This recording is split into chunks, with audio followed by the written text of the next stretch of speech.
Ashley here, and tonight we are going to be diving back into the time travel, glitch in the matrix, tear in the time-space continuum, whatever you want to call it. That story that's going on in Valdosta or near Valdosta, Georgia, off of SR 376. I am still so invested in this story. I'm researching it in my free time.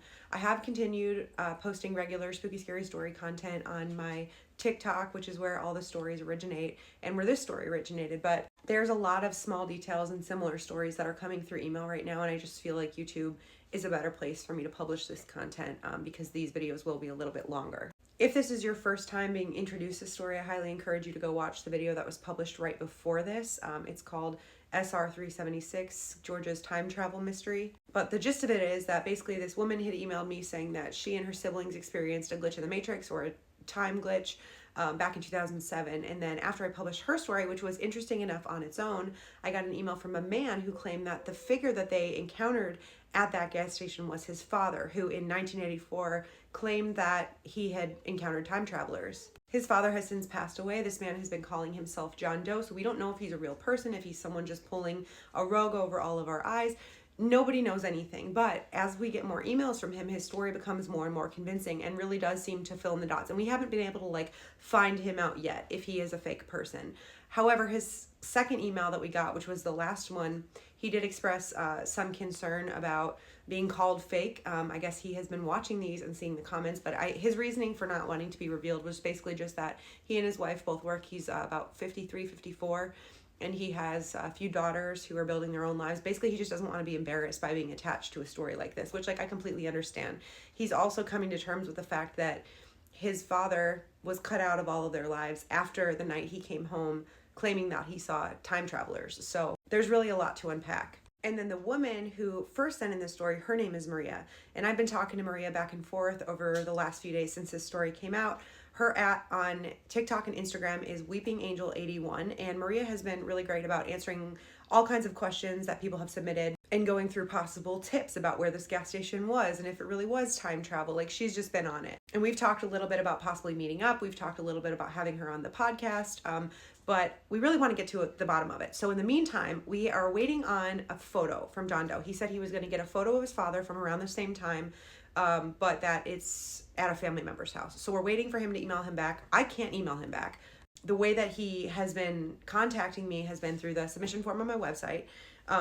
And it's basically, it prompts you to enter a name and an email, but the email box can be filled in with whatever. So he just uses johndoe@fake.com. I don't know where it's coming from. And that's also what leads people to think that he's not a real person and he's just a clever writer. I believe him personally, but I know that people can be skeptical, and I think people should be skeptical. But if he can get a photo and then Maria matches that photo, a lot of people have been suggesting a double blind test where we basically give her 5 photos of men and then she picks out his dad, but she doesn't know which one's the dad. I think that's a really good way to test it. So if anyone else has any theories on how else we can do a double blind test, that would be helpful. I'm going to dig into a few more emails and then we'll go over some of the other information that might be relevant to this. The reason I'm sharing these other emails is because I think it's interesting that at this point, hundreds of other people have emailed me saying that they've had similar experiences with either time behaving strangely or they've encountered weird people at a weird gas station that they can never find again in the same area. So either hundreds of people are making this up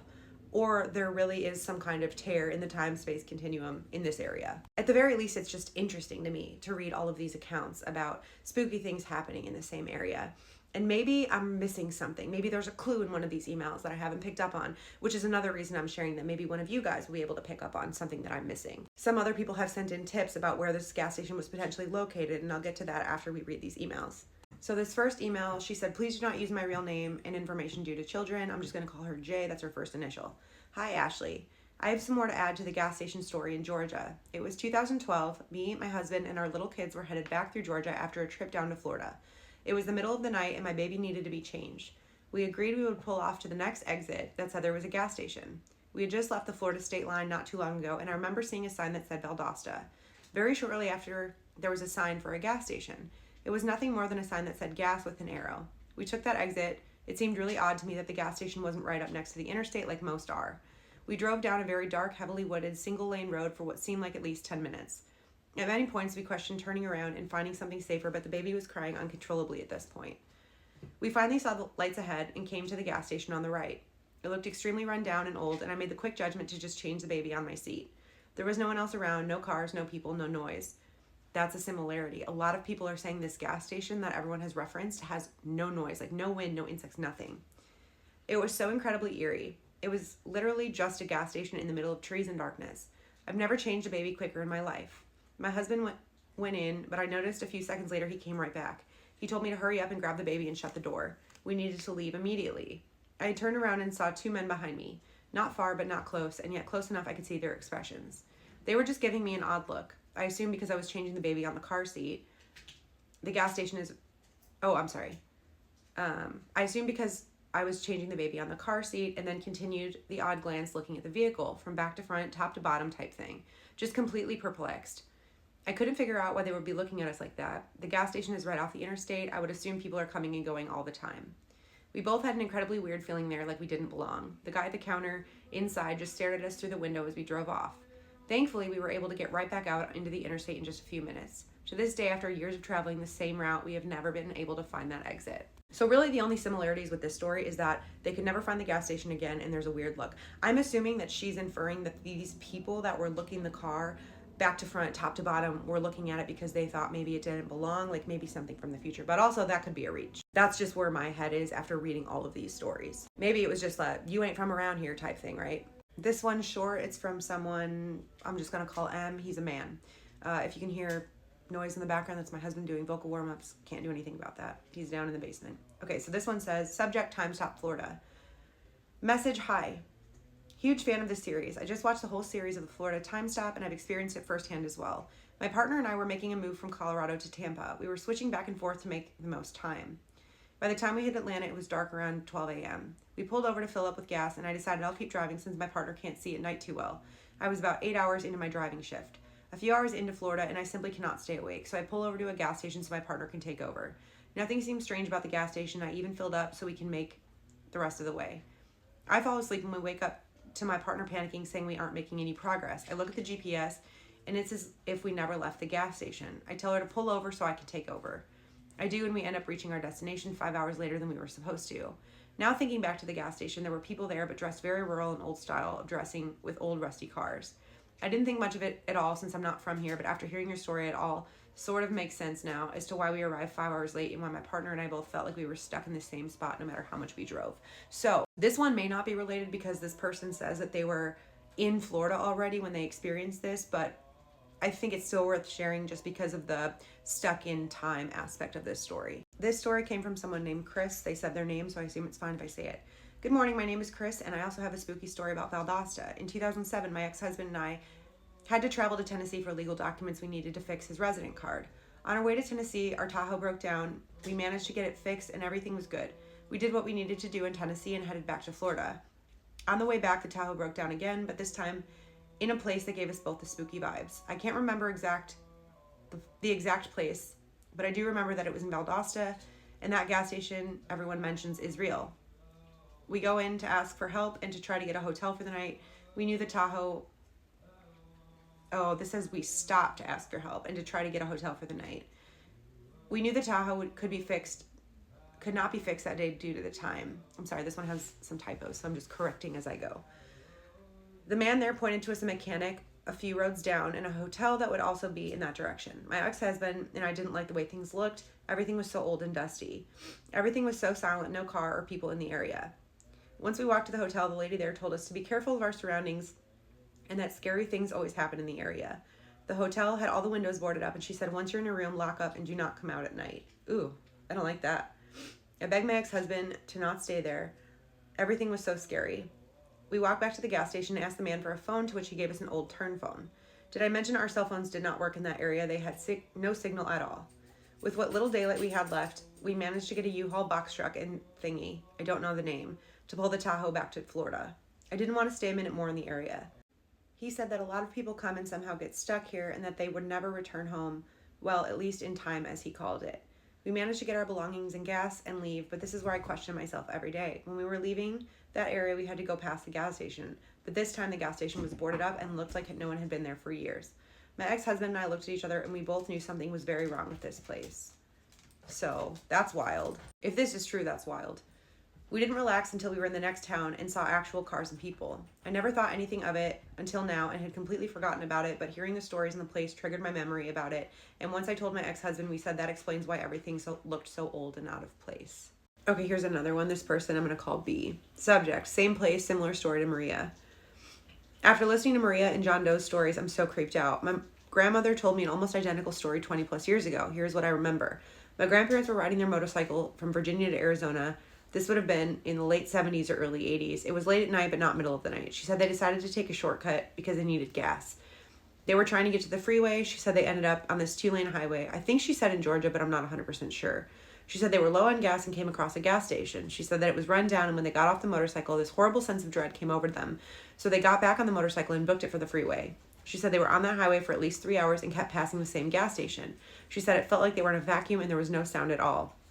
She said they were terrified and knew that if they stopped, the dread would overwhelm them. She said eventually they hit the freeway and the vacuum ended. They stopped at the next exit, which was only a few miles from where the highway they were on was. My grandmother told me that she nor Papa ever told anyone about this until she told me about it. I'm not saying I don't believe her story, but I didn't take it seriously until now. Maria's story is too similar for it to be fake. You won't ever catch me in that vicinity, LOL. I wanted to share that one just because I think it's wild that, like, there's family stories about this happening now. It's not just like all of a sudden all of these people are coming forward. Like, this was something that a grandmother told to her granddaughter. Here's another one. This person named E. Hi, oh my God, this is crazy. Back in 2006, we were driving from Florida to Chicago and we stopped at a gas station. My husband had to use the bathroom, so he went inside while I stayed in the car since the kids were asleep. The moment he left, I had the strangest feeling. Everything was completely silent, but it was windy, and the only thing I could see was the glow of our car's headlights. Everything around that was just pitch black. It felt like a scene from a horror movie right before something bad happens. It seemed like my husband was in there forever. Then the kids woke up needing to go, but they were too scared to get out of the car. When my husband finally came back, he got in quickly and said, "Let's get out of here." He told me the bathroom was inside an old dark house, and he had to walk down a long, creepy hallway to get to it. So this is new. I haven't heard about the bathroom being in a house, but I just wanted to share this anyway. Hearing stories like this reminded me of that night, so I called my husband and asked if he remembered where it happened. He said Valdosta. I just had to share this, an experience my husband and I will never forget. We had two completely different perspectives, him inside, me outside, but the same eerie feeling. Okay, another A story. Subject, Maria's story. On September 24th, 2024, my husband's cousin Michael and I rode from Florida to Georgia to look at a sports car Michael was intending to buy as a weekend car. I accompanied as my husband was working and Michael would not be able to drive 2 cars back. He decided not to purchase the car as the photos he saw were clearly several years old and this car was not in good shape. We stopped in Valdosta on the way back to Florida to see my sister, who I had not seen in many years. We stayed a short amount of time and then got back on the road to head home. Shortly after being on the road, we decided to stop for gas. I got off on an exit, and after a little driving, we got to a gas station that was old, run down, and looked abandoned. I instantly felt nauseous, but before I could even say anything, Michael said he had never been overcome with such an eerie feeling, and we had to get out of there right away. We both went into such an odd panic mode, despite there still being some daylight out.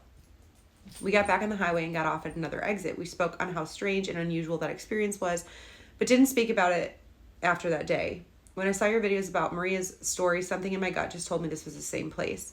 When your part 2 was posted and I heard John Doe's statement where he describes the gas station and the approximate location, I immediately sent the videos to Michael. He felt the same way I did and confirmed that our feelings from that day may have been related. We got on Google Maps and spent so much time trying to find the gas station, but were unable to. I know our story won't help gather any more useful information, but I wanted to share our experience to help validate this odd gas station and the possible supernatural or glitch occurrences. This one's a little bit weird. This person, I'm just going to call L. It's a guy. I don't know if you'll see this, but it's regarding your time travel story. So as I was scrolling on TikTok and I saw your video, and it made me think about a story which I heard from my father, and I was later able to hear it firsthand from my grandfather. My grandpa was a pretty old guy, and he passed in 2022. I don't know when this would have taken place in his life, but he lived somewhere in Georgia, and he worked at a gas station from when he was middle-aged or a little younger, I'm guessing, owned by his father-in-law. One weekend, he was tasked with looking after the gas station. I don't know which day of the weekend, but there was a really bad weather, in which he said was pretty unusual in that area for that time of year. The weather resulted in a power outage and the light bulb blew. Anyway, they kept light bulbs in the back, so he brought one out to change it when he heard the door open. A woman walked in the store, dripping wet, but he said her clothes looked weird. He described it as tight shorts and an oddly colored shirt. She didn't say a word but got her stuff aggressively, paid, and ran out. The next day, his father-in-law didn't return so he still had to look after the store. He said things felt off and every customer who went in the store looked off and tired. For some reason, he hadn't been able to get much sleep that weekend. He checked into a hotel close to the station. He thought maybe because of the weather, but he told me he distinctly remembered one of the people who entered the gas station brought some kind of gadget, he put in quotes. What he described sounds like a Nintendo Switch. A screen with 2 multicolored remotes on either side. He said lots of strange occurrences happened over the years, like him seeing the same car pass the store about a dozen times. Eventually, his father-in-law gave him the store, but he had to sell it when his wife, my grandma, passed away. After he sold it, reminiscing on the gas station, he drove to it one last time, and as he peeped through the window, he saw what he said was a younger version of himself cleaning the store. He felt a very strange feeling and was shocked. He drove off thinking it could be the grief of losing his wife or selling the station. He never returned to the gas station, and I don't currently reside in Georgia, so I can't provide any more information. Again, if this is true, wild.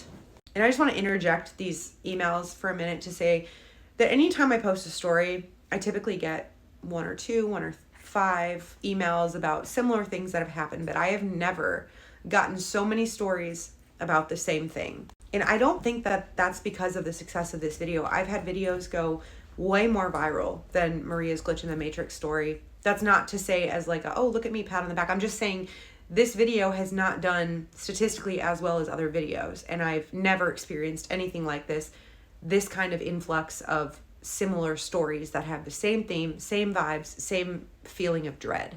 And I'm not saying that I believe all of these stories, but I'm not saying that I don't.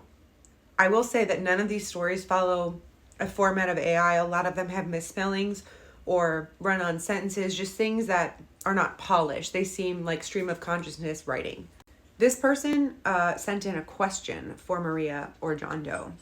So I've watched all of Maria's questions and videos that she's posted, I'm pretty sure to date. I don't think she's addressed this. So if she has, let me know what she said. But this person wants to know, can you ask the man and the woman if there were railroad tracks near the gas station? Specifically ask them if they crossed them before they got to the gas station and before they got back on the highway. Also, ask them both if they remember seeing an old church near the highway. Ask them to describe it. So this person basically said that they have a description of what was around and they want to see if either Maria or John Doe can describe this area if they remember. And again, if you've seen Maria's videos and she's addressed that before, tag me in it because I don't think I've seen that video if she has addressed either of those things. Okay, we're going to do one more story and then we'll get to the next steps and like the tips that we've received. So this came from someone named Takesha. She said I could use her real name. Subject, south of Valdosta, SR376, another weird story. Hi, my name is Takesha and I used to live in Pineda, Florida, which is about 10-15 miles from the store that was indicated in the prior story on State Road 376, south of Valdosta in Georgia. I also have a spooky, scary story time. With that particular gas station, this gas station has always been a little bit scary to me, but I always got gas from there because it was cheap. I lived in Pineda, Florida, and worked in Valdosta as a nurse at South Georgia Medical Center at the time of my encounter. I was on my way to work for the night shift on a Sunday evening, and I had my daughter, Brianna, with me to drop her off at her dad's while I worked for the night. She was maybe age 5, so the year was 2001. We were just about to pass the gas station when all of a sudden, this old Ford LTD ran the stop sign and T-boned my Toyota Corolla on my daughter's side. This set my car spinning, but we came to a stop in the middle of the highway. Everyone from the gas station ran into the street to help us out of the car. The old man driving the Ford said, I didn't see you at all. It's like you came out of nowhere. But that's not the weird part. A little black lady came over, and she was dressed in her Sunday's best, all white dress, with a huge white hat with silver stuff around the top of the hat. And she grabbed my daughter first and asked if she was okay, and my daughter immediately stopped crying. And then she approached me and said, is anything wrong? And I looked down at my right hand and saw it was visibly deformed and swollen. So I said, I think my hand is broken. So she grabs my hand and I flinched because I thought it was about to hurt even worse. And then when she removed her hand, it was back to normal. And before I could look up to thank her, she was nowhere. It was only a few seconds, maybe 15 seconds. I asked anyone if they saw her, and of course, no one did. My daughter remembers her to this day, and she says all she can remember is that lady was nice. LOL. God sent an angel to meet us there through a portal is all I can say. That store is still operational today, but the mechanic shop has been shut down for some time now. It always seems eerie when I drive past there, almost like a rewind in time or time standing still feeling. You may share our names, and I love your channel. Again, if that's true, that's wild. So now we'll get on to the tips and the next steps for this story. So as far as next steps go, one idea that I had was to go through the city records or the county records, and Valdosta, Georgia is in Lowndes County, Georgia. As far as I know, their records do not exist online. However, a journalist messaged me and said that they had a contact at the either county clerks or someone in administration for this county, and that they might be able to point me in the right direction, because ideally I'm looking for either the person who owned this gas station or body shop, or just even the body shop or and gas station name in 1984. Again, we think it was something like Billy's or Bob's, and then we can compare those gas station names to the locations that people have sent me. We've gotten a lot. Some still exist on Google Earth, Google Maps, some don't. But either way, a lot of people have been putting in 2007 gas station into Google Earth or 1984 gas station. Obviously, those don't exist. But we're thinking that we might be able to match something up from these county records to one of these locations that all of you have sent in. We're also looking for an elderly person or an older person who was around and potentially was drinking at this VFW, which we still haven't identified, but the one that John Doe says his dad was drinking at and probably would have opened his mouth about time travelers back in the 80s. Someone did message me and said that her friend, I think it's a neighbor or a mother's friend, owns a bar that's been around in Valdosta, not since 1984, but she does know a lot of the older guys in the area that drink. So hopefully this will lead to a person who we can then interview, or who can come forward and be like, yeah, I remember that guy talking about time travelers, which would also help verify John Doe's story. Some other people have suggested looking into ley lines. Now, I don't know very much about this subject. As far as I know, it's the idea that a ley line is part of an energetic grid where weird things and glitches can happen. As far as I know, there's no science to back up a ley line, but it's essentially pseudoscience. But if this is something that you think that we should be looking into, or if you know that if this area is part of a ley line and you think we should be looking more into it and taking it more seriously, then let us know. But you know what they say about pseudoscience, which is pseudoscience plus time equals science. So we really don't know what's going on. We're still waiting on another email from John Doe. He's, as far as I know, trying to locate a photo of his father from around that time. So hopefully we'll have another update soon in which Maria can pick him out of a lineup.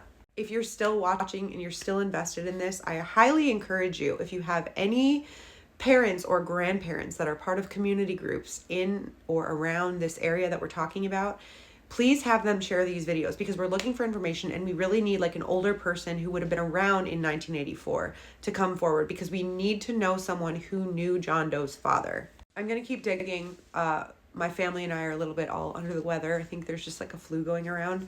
So I'm a little bit more slow moving than normal. And like I said earlier, I'll keep posting normal spooky scary story time updates on my TikTok, which is ashleeinc, and any important updates from Maria or John Doe as well. But all of the other stories that are related to this will be here on YouTube, and I'll try to keep this updated every day or two. Everybody stay well, and let me know if there's anything that you think was important in any of the emails that I shared tonight.